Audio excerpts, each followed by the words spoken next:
Bienvenue dans cette série d'épisodes où, une fois par mois, je vous parle d'un livre qui était important pour moi et pour mon parcours de photographe et d'entrepreneur. Un livre qui n'est pas forcément un livre sur la photo, mais qui vous aidera au quotidien dans votre pratique de photographe. Alors l'auteur du livre dont on va parler aujourd'hui, c'est Nassim Nicholas Taleb, qui est un ancien trader devenu essayiste, un peu philosophe, qui vit à New York, qui est prof dans une fac, et qui parle un peu de philosophie, qui parle un peu d'économie, qui parle de pas mal de choses, et qui a écrit plusieurs livres, dont un qui m'a vraiment marqué, qui s'appelle Skin in the Game. En français, ça a donné Jouer sa peau, et le sous-titre, c'est Asymétrie cachée dans la vie quotidienne. C'est important parce que l'asymétrie fait partie des valeurs dont on va parler aujourd'hui, en tout cas des éléments. Et dans ce bouquin, notamment, il y a 4 grands concepts ultra intéressants et importants à comprendre justement pour améliorer sa vie quotidienne, sa compréhension des autres, et soit dans la vie perso comme dans la vie pro, ça vous apportera énormément de choses. Le premier concept de ce bouquin, c'est l'asymétrie cachée. Alors les asymétries cachées, ça désigne des situations où des risques et des bénéfices ne sont pas équitablement répartis entre les différentes parties prenantes. En gros, ça veut dire que les asymétries, ça va conduire à des comportements imprudents et injustes parce que tout le monde n'a pas les mêmes informations, tout simplement. Donc, dans le livre, il y a l'exemple des banquiers et des crises financières où Taleb critique les banquiers. Il n'aime pas les banquiers, il n'aime pas beaucoup de monde et il le fait savoir dans le bouquin d'ailleurs, c'est assez marrant. C'est un peu dommage parce que ça enlève un peu du style au bouquin, mais parfois c'est un pamphlet contre certaines personnes ou contre certaines professions, corporations. Et donc les banquiers, ça fait partie des gens qu'ils n'aiment pas parce que les banquiers prennent des risques excessifs avec l'argent des autres. Et lorsque leurs décisions aboutissent à des crises financières, donc concrètement quand ils ont fait de la merde, ce sont souvent les contribuables qui doivent payer pour les renflouements. Tandis que les banquiers, eux, ils conservent leur bonus, ils conservent leur salaire élevé, tout va bien quoi, globalement. De temps en temps, il y a une banque qui crève, mais elle est soutenue. On a tous en tête le sauvetage des banques de JP Morgan, etc. Pendant la crise des subprimes. C'est exactement ça. En fait, vous avez des banquiers qui s'amusent avec notre argent et qui font n'importe quoi. Enfin, n'importe quoi, ça c'est un jugement de valeur, mais en tout cas qui font plein de choses qui sont très risquées. Et quand ça marche pas, c'est nous qui payons. Enfin, ceux qui payent des impôts. Donc, ça mène à des prises de risques complètement irresponsables.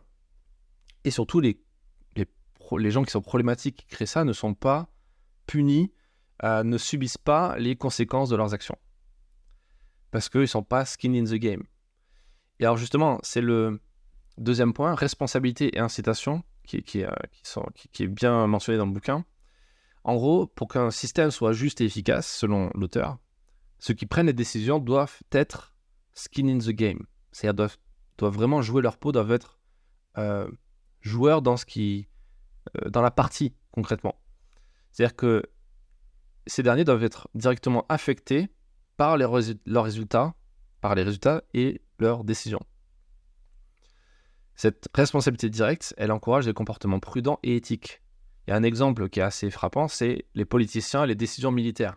En gros, vous avez un politique qui va dire « Ok, on va envoyer des gens, on va envoyer des soldats, on va envoyer des mecs à Odessa. » Vous avez pu le lire dans la presse. On va envoyer des gens sur le terrain pour qu'ils se battent. Okay. C'est bien de dire ça depuis l'Élysée, la Maison-Blanche ou le confort de ton palais présidentiel. Ça, c'est cool, il n'y a aucun souci. Tu dormiras bien la nuit suivante, tu ne vas pas entendre les bruits de balles, les bruits d'explosion d'obus, tout va bien. Par contre, il y a des gens qui vont trinquer parce que tu as dit ça. Si les gens connaissaient ce que c'était vraiment la guerre, ils la déclareraient pas. Et d'ailleurs, ça, c'est une phrase, même une phrase qui a été dite par plusieurs grands généraux, que ce soit des généraux américains, français, etc., qui disent régulièrement la guerre, les mieux placés pour en parler, c'est pas les politiques, c'est les militaires. Et les militaires, ils savent très bien qu'ils s'entraînent pour justement qu'il n'y ait pas la guerre. Parce qu'ils n'ont pas envie que ça arrive. Ils n'ont pas envie de mourir. Donc, premier exemple, les politiciens avec les décisions militaires. Deuxième exemple, avec les entrepreneurs et les employés.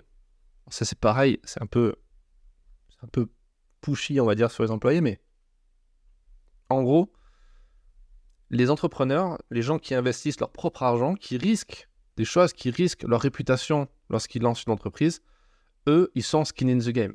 Par contre, les employés qui sont payés pour faire des tâches et qui sont là pour être de telle heure à telle heure dans la journée et qui n'ont pas vraiment de responsabilité dans ce qu'ils font, dont le seul risque, c'est à la limite de se faire virer pour trouver un autre boulot ou pour toucher un chômage, il n'y a pas vraiment d'incitation à être skin in the game. Et donc, du coup, il n'y a pas de prise de responsabilité. La responsabilité est limitée. Et les tâches qu'ils ont, du coup, sont plus limitées aussi, ont moins d'impact sur l'entreprise. Donc, ça, c'est un truc qu'il faut comprendre aussi. Troisième point, l'éthique et la moralité. Selon l'auteur, les systèmes où les décideurs partagent les risques avec les gens, ça crée des systèmes beaucoup plus supérieurs moralement parlant. Pourquoi ? Parce qu'il y a des incitations personnelles avec le bien commun, ce qui conduit à des décisions plus justes et responsables. Par exemple, il évoque dans le bouquin des exemples dans le domaine médical où des médecins qui pratiquent eux-mêmes les interventions chirurgicales, ils risquent davantage que ceux qui prescrivent les traitements et qui oublient le truc, qui ne suivent pas les patients. Si vous faites juste une ordonnance et vous dites « Ok, prenez tant d'opioïdes pour avoir moins mal », et qu'en plus vous êtes incité à le faire parce qu'il y a du lobbying pharmaceutique derrière, vous prenez moins de risques pour votre réputation, etc., que quelqu'un qui va vraiment opérer quelqu'un ou qui va être skin in the game. Ok ?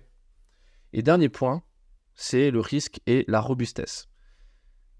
Et là, l'auteur va parler d'un autre bouquin. Il reprend un concept qu'il a rédigé, qu'il a inventé et développé dans un autre livre qui s'appelle Antifragile, qui parle de la robustesse et l'antifragilité des systèmes.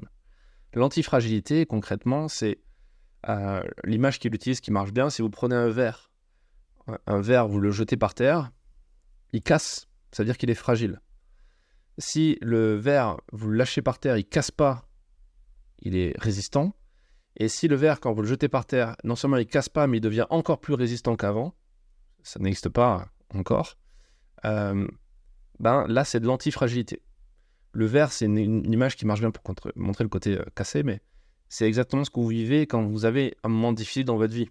Quand vous faites, quelqu'un vous quitte, vous allez être triste, vous allez passer par plein d'étapes, de deuil, etc. Et après, vous allez devenir plus fort parce que la prochaine fois que ça se passera, vous aurez un passif, vous saurez comment vous avez réagi et vous savez comment vous en serez sorti de cette situation difficile. Donc vous devenez antifragile. C'est pareil pour les systèmes.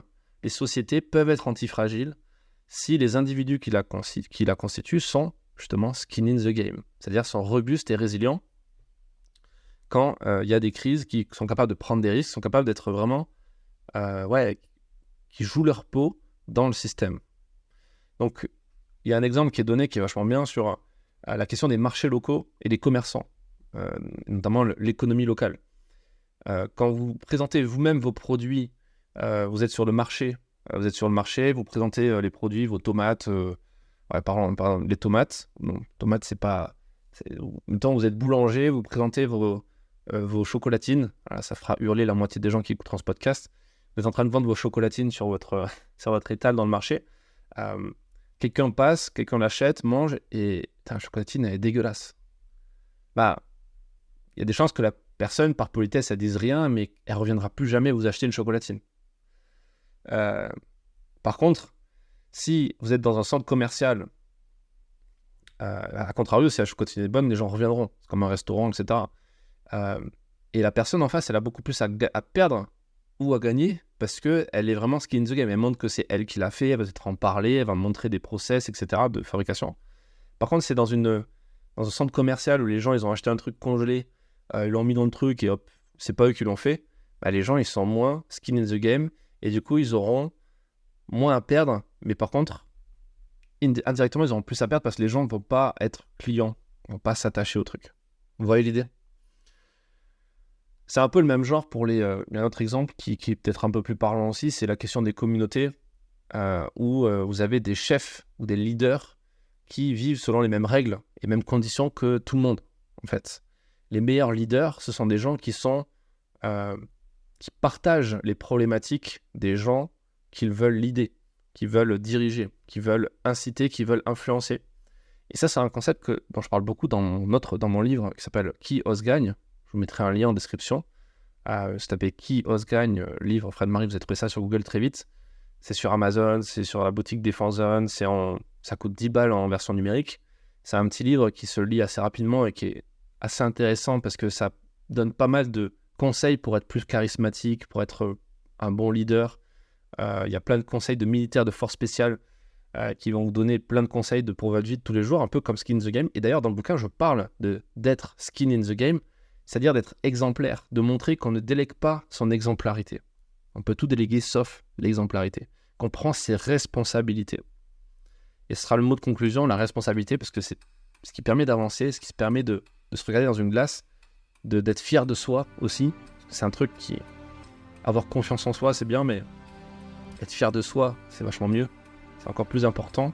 C'est ce qui permet d'avancer, de durer dans ce métier. Et donc, je vous conseille de lire ce bouquin, de lire Skin in the Game de Nassim Taleb. Je vous conseille de lire mon bouquin qui s'appelle Chaos Gagne, qui est plus rapide à lire et même moins cher pour le coup. Et je vous invite à laisser un commentaire sur ce podcast, dites-moi ce que vous en pensez. Laissez une évaluation de mon podcast, ça aide au référencement et je vous donne rendez-vous la semaine prochaine pour un prochain épisode.